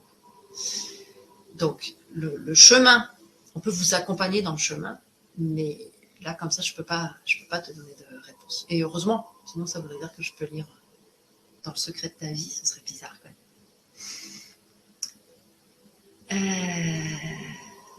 Tant que la personne ne veut pas m'imposer cette assertion. Ouais, alors, effectivement, quand les gens reviennent 15 000 fois avec leur terre qui est plate, c'est énervant. Là, ce qui va être intéressant de voir, c'est justement dans cette situation-là, à mon avis, c'est pas tellement qu'ils disent que la terre est plate, ce qui t'énerve, c'est plutôt qu'ils veuillent absolument te convaincre d'un truc que tu trouves complètement débile. Et du coup, ça te positionne comment par rapport à lui? Qu'est-ce que ça montre? Quelle image, en fait, ça te donne de toi, d'avoir cette impression-là, qui veut t'imposer une idée débile, etc., etc., etc. Donc là, j'amorce à peine le truc. Hein. Pareil, je fais la même réponse qu'à Cécile. En fait, je peux pas donner les réponses. Mais l'idée de ce travail, c'est justement d'aller creuser sur. C'est des anecdotes, en fait, qui nous énervent. Voilà. Lui, il m'énerve parce qu'il veut me convaincre que la Terre est plate. Bon, c'est une anecdote. Derrière ça, il se cache quelque chose. Et c'est la question que je vous posais tout au début du webinaire. Qu'est-ce qui vous énerve? Qu'est-ce qui se cache derrière cette chose qui vous énerve? Ça, c'est la première démarche, en fait, le premier pas à faire. D'aller chercher derrière l'anecdote de façon plus universelle, on pourrait dire, quelle notion plus universelle, en fait, ça vient toucher chez vous. Alors, je ne sais pas si ça vous dit de continuer. Je vais... est-ce qu'on en est ? Ouais, ce chemin, vous pouvez le faire. Tout à fait. Vous pouvez le faire. Et donc, moi, je peux vous accompagner. Alors là, on va rentrer dans le moment du webinaire où je vais vous parler un petit peu du programme du coaching du miroir. S'il y en a que ça énerve les moments de webinaire où on vend son programme, c'est le moment d'aller vous faire un thé. On pourra encore répondre à d'autres questions peut-être après. Là, j'ai l'impression que peut-être elles ont été posées, mais on verra. Alors, si vous avez envie de faire ce parcours, il y a quand même des petits préalables. Est-ce que vous êtes d'accord que la vie vous donne tous les outils pour être profondément heureux ou heureuse? Ça, c'est vachement important de se dire que, c'est ce que je disais tout à l'heure, c'est pas une fatalité de souffrir. La vie, c'est l'abondance, tant matérielle que psychique, etc. Si on est au bon endroit, on ne manque de rien. Sophie, tu me laisses? Ok, ça marche. Bonne soirée. Donc, si vous êtes d'accord avec ça, ou si vous avez envie d'être d'accord avec ça, peut-être que vous n'en êtes pas très sûr, mais que l'idée vous plaît, vous n'arrivez pas à y croire, mais l'idée vous plaît, ça c'est bien. Et est-ce que vous êtes d'accord avec le fait que vous avez le pouvoir sur la façon dont vous vivez les choses? C'est ce que je disais tout à l'heure, que il y a moi, il y a l'autre, et je suis tout à fait complètement responsable de ma façon de vivre les choses qui se passent en moi et en dehors de moi. Je ne suis pas responsable de ce qu'ils font, ce que font les autres, mais je suis responsable de la façon dont je le vis. Vous avez dû le remarquer, en fait, il y a plein de choses qui ne nous gênent pas alors qu'elles vont gêner notre voisin, et inversement. Tu vois, le truc de la Terre est plate, moi je crois que si j'étais face à quelqu'un comme ça, je ne sais pas très bien ce que je ferais, mais je ne suis pas sûre que ça me gênerait autant que toi. Pourquoi? Bah, mais parce qu'on n'a pas les mêmes points de sensibilité à l'intérieur, tout simplement. Et en tout cas, ça nous concerne, nous. C'est pas l'autre qui fait ça à l'intérieur de nous. C'est comment l'autre résonne à l'intérieur de nous. Okay, c'est comme des cordes de guitare. Vous savez que quand vous êtes dans une pièce avec un piano et une guitare, par exemple, enfin, ou deux guitares, peu importe, mais bref, vous jouez un La sur le piano, et il y a une guitare dans la pièce, la corde de La va vibrer, parce qu'elle reconnaît la fréquence. Alors que si vous jouez un Do, il n'y a pas de corde de Do sur une guitare, ça va beaucoup moins vibrer. Et pour nous, c'est la même chose, en fait. Quand quelqu'un vibre à quelque chose qui est à l'intérieur, de nous, ça vibre énormément. Et c'est ça qui crée de l'émotion. C'est ça qui fait que on devient... il y a quelque chose qui se hérisse à l'intérieur de nous, qu'on ne supporte pas. Et soit on va se mettre en colère, soit on va tomber dans une sorte de désespoir, ou peu importe, mais il y a quelque chose, pouf, qui nous monte et qui nous envahit. C'est cette idée-là. Et ça nous appartient. C'est pas l'autre qui crée ça. Ensuite, est-ce que vous... Donc là, vous êtes d'accord avec ça. Hein. Ensuite, avec ça, il ne faut pas être d'accord. Il ne faut pas être d'accord qu'il est normal de souffrir. Ça, on en a déjà parlé. Que les blocages sont provoqués par les autres. Non, les blocages sont provoqués par nous. Et les autres, c'est des déclencheurs, en fait. Mais le blocage, c'est moi qui bloque à l'intérieur de moi. C'est pas lui qui vient avec son outil et qui bloque mes mécanismes. C'est pas vrai. Lui, il fait un truc et moi, je me bloque. Il faut rester en colère sur certains sujets. Donc ça aussi, ce que j'évoquais tout à l'heure. Si vous pensez que c'est normal, que c'est important de rester en colère sur les sujets auxquels vous pensez, le coaching du miroir, il ne va pas vous servir parce que vous n'allez pas vouloir ne plus être en colère. Donc, c'est pas pour vous, quoi. Voilà. Et la quatrième chose, on est comme on est, on ne se change pas. Et bien, si. Alors là, on se change. C'est la seule personne qu'on puisse changer, c'est nous. Et on est comme on est, oui, bien sûr, on est comme on est. Mais en fait, on n'est pas tout à fait comme on est, puisqu'on s'est construit de travers. Donc, en fait, on n'est pas comme on est. Et on peut devenir ce qu'on est. Et ça, c'est le changement. Et ça, c'est possible. Donc, si tout ça, ça vous parle, qu'est-ce que je peux vous proposer? Alors, sachez que vous êtes déjà en travail. Si vous êtes toujours là, et même Sophie qui a dû partir, qui est restée jusqu'au bout de la présentation, si vous êtes là, vous êtes déjà en travail parce que vous êtes en train de vous questionner sur la colère, vous commencez à vous dire que, voilà, qu'il y a quelque chose à comprendre là-dedans, que vous soyez déjà presque sur la vague, prêt à faire clac, clac, clac, écrire une lettre, la retourner contre vous, et bam, la révélation arrive, peut-être, ou bien vous êtes le surfeur sur la plage qui observe l'océan, qui attend la vague, qui regarde, voilà, quand est-ce qu'il va rentrer, qui se concentre, qui prend de l'information, là, peu importe. Et les deux, ils sont déjà, les deux bons hommes, là, ils sont déjà en train de surfer. Et vous êtes aussi déjà dans un début de démarche, peu importe où, sur le chemin. Et donc, vous pouvez choisir, en fait, de profiter de cet élan pour y aller. Puis je vais vous proposer après dans le programme. Ou bien vous pouvez aussi continuer à rester sur la plage. Vous pouvez nous rejoindre aussi sur Facebook. Là, c'est complètement gratuit. Et puis voilà, embrayer ou pas un jour, peu importe. De toute façon, c'est un programme qui est très très particulier. Donc, il faut vraiment, puis il coûte cher, parce qu'il y a du coaching personnel, donc c'est un investissement. Faut que vous le sentiez. Et moi, ça m'a pris une dizaine d'années, en fait, pour arriver jusque-là. Donc, l'idée, c'est que, justement, je vous économise ces 10 ans et que je vous accompagne dans tout ce processus pour vous guider, en fait, à chaque étape. Et c'est pour ça qu'il va y avoir des coachings personnels à chaque fois, vous guider dans chaque étape. Mais évidemment, vous restez libre de ce que vous voulez. Cela va sans dire. On se fait un petit résumé avant de passer au programme lui-même. Donc, dans ce programme, on va travailler sur 3 plans. On part de l'émotionnel, le ressenti. On va traverser le plan matériel avec de l'action, donc de la mise en mots, et puis de la réflexion. Qu'est-ce que veulent dire ces mots? Et on va arriver sur un plan plus spirituel qui est se révéler à soi-même, c'est-à-dire être. Donc, on part de l'émotion, on fait rentrer ça un peu par la tête, on fait passer ça par la tête, et paf, ça nous revient en fait dans une dimension vraiment d'être pleinement nous-mêmes. Donc l'émotion, elle nous transmet le message. L'action, qui est donc d'écrire cette lettre, qui arrive à la fin du programme, et le mental, qui est donc le travail d'analyse préalable aussi, ils vont nous permettre de déchiffrer cette émotion.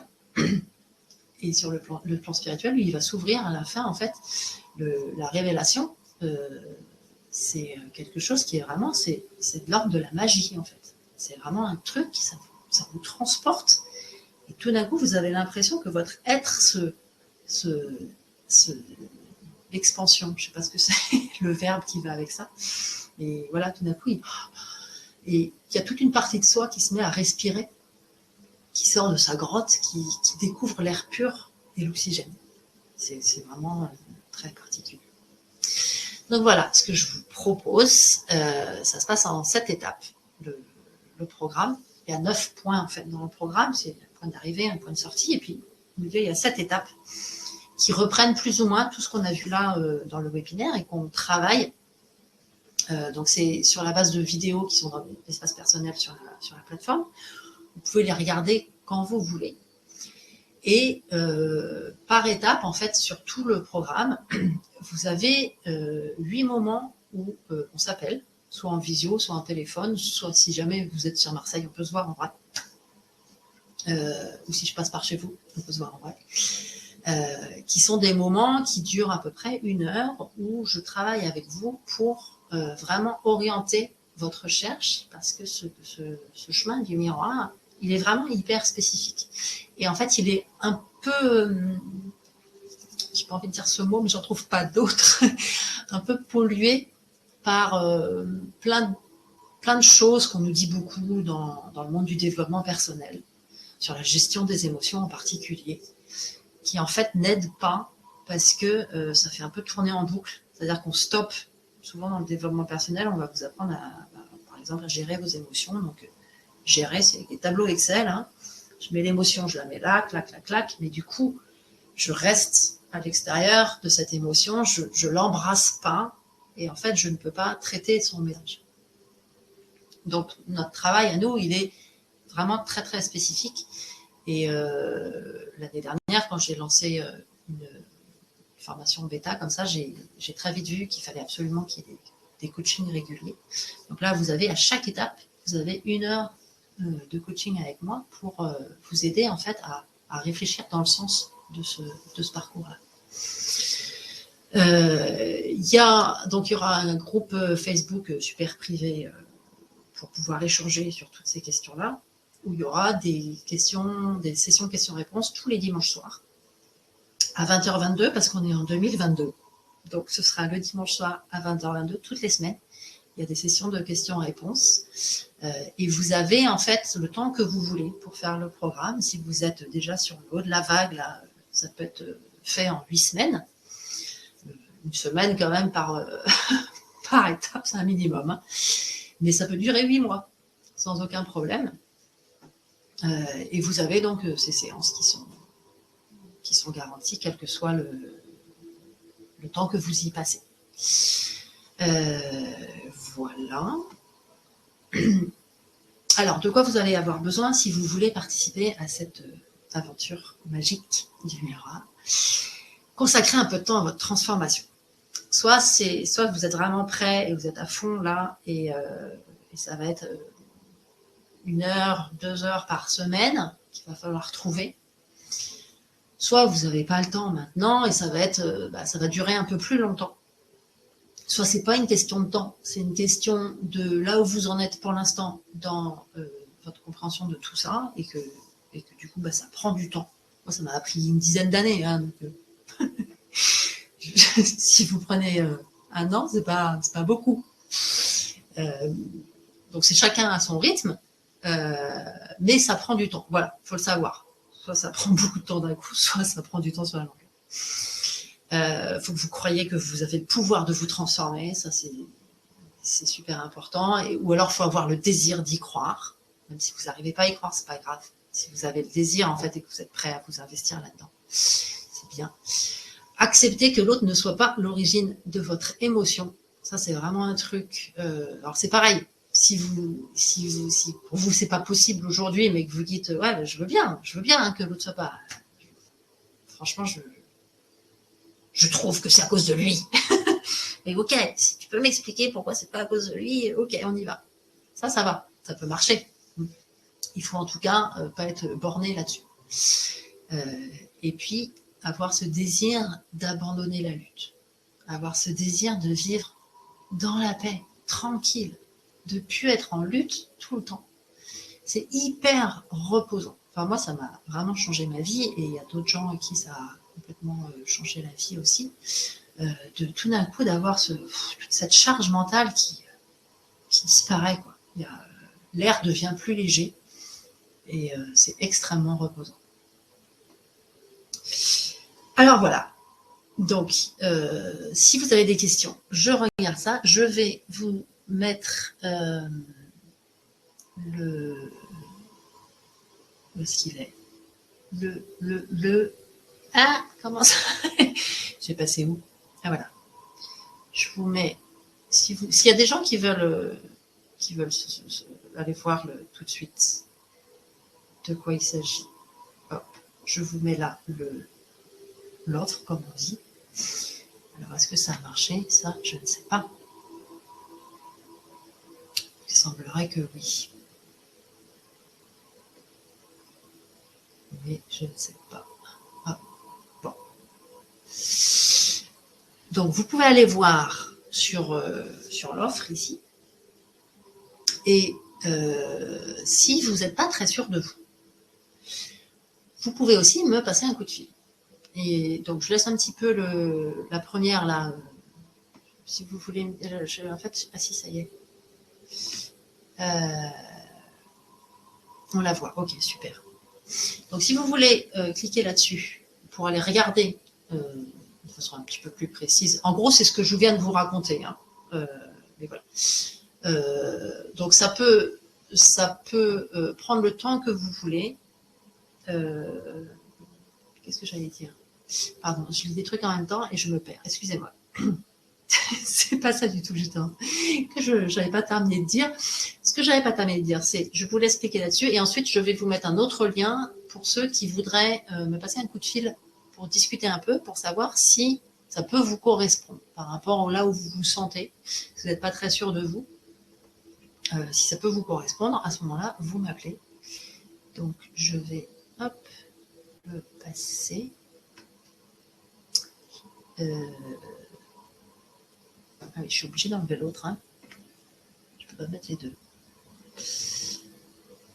Alors, excusez-moi, là pour le coup ça fait un petit blanc. Toc. Toc. Publier. Donc là, logiquement, vous devriez avoir l'autre. Salut Michel, il a déjà dû repartir, c'est pas grave. Est-ce que vous voyez la deuxième offre qui est une offre donc pour réserver un coup de téléphone?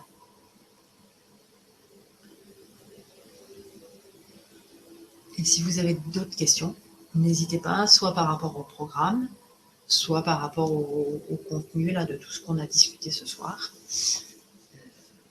Je reste en ligne encore. Je ne suis pas très sûre. Ça fait des trucs bizarres. Je vais arrêter ça. Ah, peut-être qu'il y a... Alors...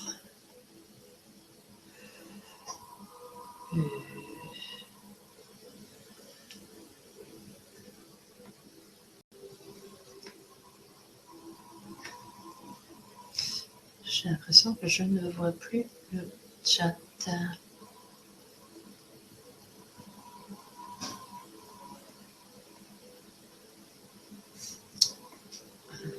Est-ce que quelqu'un peut écrire quelque chose dans le chat? Par exemple, si vous voyez le lien pour réserver un appel téléphonique.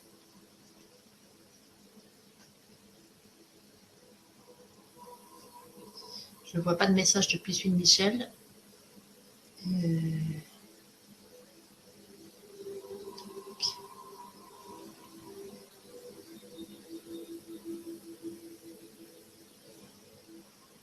Si aussi, alors, quand même, vous allez voir si vous avez cliqué sur l'offre, vous allez voir que ça coûte quand même pas mal de sous.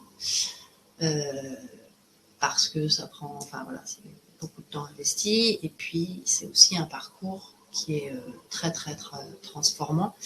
Et alors ça, c'est un peu du jargon professionnel de l'accompagnement.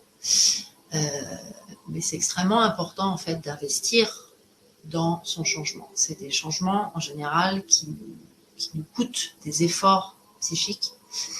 Et ces efforts, on a du mal à les faire si ça ne coûte pas dans la matière. C'est toujours ce dialogue entre la matière et l'esprit. On est les deux. Et on est beaucoup plus en prise, en fait, on est prisonnier, en fait, du temps et de la matière.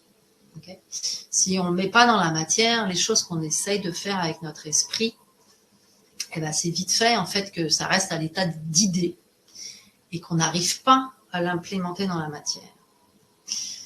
Donc, j'ai beaucoup réfléchi, en fait, à quel type de programme j'allais proposer. Oui, c'est bon, Fabienne, merci. Il y a plusieurs possibilités. Au début, je me suis dit, je pourrais faire un programme, en fait, ouvert à plein de gens, qui serait pas cher, avec toutes ces vidéos, des questions, des séances questions-réponses, quand même, pour répondre aux questions, et en laissant chacun faire son chemin. Et en fait, par rapport au test qu'on a fait l'année dernière et à ce que j'ai pu aussi depuis expérimenter avec des personnes au cours de l'année, il me semble que c'est pas très honnête, en fait, de laisser les gens se dépatouiller tout seuls avec ça. c'est le fruit de vraiment d'un travail que j'ai fait de façon hyper intense pendant donc une dizaine d'années. En fait, ouais, ça fait pile poil 10 ans, de février, là. C'est rigolo. Ça fait pile poil 10 ans que j'ai commencé ce chemin, en fait, qui m'a complètement décentré, où je suis partie complètement ailleurs de ce que j'avais pris l'habitude de construire dans ma vie. Et c'est un chemin que j'ai fait toute seule, parce qu'en fait, je trouvais personne pour m'aider. Je suis allée voir plein de psys, plein de thérapeutes, plein de thérapies plus ou moins reconnues, plus ou moins bizarres. Et la chose qui a commencé à changer ma vie, c'est vraiment quand je suis partie marcher sur le chemin de Compostelle. Je suis partie toute seule, volontairement, parce que je voulais vraiment que ce soit mon chemin. J'ai beaucoup... c'était une expérience merveilleuse, mais qui était quand même très douloureuse. Et toute cette démarche, en fait, donc j'ai marché 3 mois toute seule. Alors, on n'est jamais complètement tout seul, hein, on rencontre des gens le soir, etc. Mais moi, j'ai très peu socialisé, en fait. Je suis vraiment restée toute seule. Et tous ces messages-là que j'ai commencé à comprendre, en fait, pendant mon pèlerinage et qui ont, après, essayé de trouver une place dans mon quotidien. Et je me suis rendu compte, en revenant ensuite à Marseille, en essayant de redémarrer une vie normale, sociale, à quel point c'était difficile de laisser ces choses-là exister, cette conscience-là, en fait, cette conscience de la vie, de ce qu'on est, de la laisser exister dans le quotidien qui est le nôtre avec la société dans laquelle on vit. En fait, ça va tellement à l'encontre de ça que c'est super difficile. Et donc, c'est un chemin, c'est un grand chemin de solitude qui permet d'atteindre des choses très profondes. Et ça me paraît pas très honnête, en fait, de faire croire aux gens que c'est possible avec des petites vidéos et un petit carnet où je vais écrire le soir ce que j'ai vécu pendant la journée, de faire croire que c'est possible, en fait, de faire ce chemin-là. Et donc, c'est pour ça que j'ai reconstruit ce programme où j'accompagne beaucoup plus les gens. Et c'est vrai que, du coup, c'est cher. Mais j'ai pas envie de le laisser sans les coachings individuels. Donc, si vous avez... Ça bug. Si vous avez des problèmes d'argent aussi, je connais bien ce que c'est que des problèmes d'argent, n'hésitez pas à me réserver un coup de téléphone et on va regarder avec vous ce que c'est que ce problème d'argent et comment est-ce qu'on peut trouver une solution pour que vous puissiez quand même démarrer ce programme malgré ces difficultés financières qui sont quand même bien répandues de nos jours, surtout depuis 2 ans. Donc n'hésitez pas à m'appeler, c'est avec plaisir que je regarderai ça avec vous. Et puis, si vous avez très envie de participer à ce programme et que vous avez des difficultés financières, eh ben, on trouvera une solution. Voilà, tout simplement. Je vous le dis tout de go, en vous regardant direct dans la webcam, on trouvera une solution. Voilà. Alors, nous sommes à 22h01. J'ai l'impression que vous n'avez plus de questions. Donc, je vous propose que nous terminions ce webinaire à 22h02. Qu'est-ce que vous en dites? Ce serait pas mal, non? Je vous laisse réagir à ça. Donc, vous pouvez aussi nous rejoindre sur le Facebook de Armelle Pellerine, avec un L, un R, un N, Armelle Pellerine, facebook.com/Armelle Pellerine. Et on peut continuer à discuter de tout ça en pseudo live sur Facebook. Voilà. Je vous ferai parvenir le lien du replay du webinaire. Et en attendant, je vous souhaite une très belle nuit du 22 février 2022. Merci de votre présence. Et ça y est, il est 22h02. Je clôture ce webinaire. Bonne nuit.